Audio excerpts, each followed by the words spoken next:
May nagtanong sa akin, Sir Bray, 6 months lang po ako sa dati kong work. Lipat ako, pero 2 months pa lang din po ako sa bago kong trabaho, hindi na rin ako masaya. Di ko po gusto ang trabaho ko dito. Kabayan, pakinggan mo to. Valid na valid ang hindi mo pagiging masaya. Hindi natin pwedeng i-invalidate kung ano yung nafe-feel mo. Hindi ka mahina, hindi ka naman reklamador. Tao ka lang, napapagod. Pero kabayan ha, ito yung mahalagang tanong. Hindi ka ba masaya dahil mahirap? Hindi ka ba masaya dahil nakikita mo wala namang patutunguhan yung ginagawa mo? Kasi dahil kung mahirap lang, minsan, kailangan mo talaga matyaga.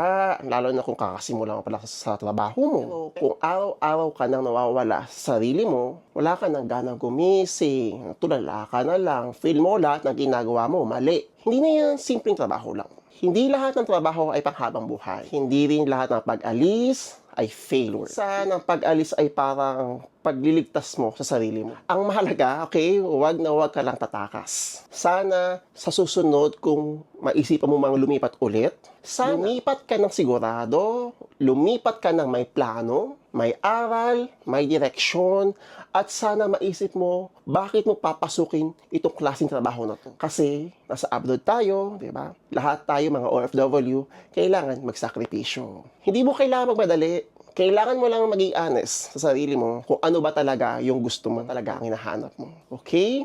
Yakap kabayan. Good luck and I hope to meet you here around Croatia. Ciao!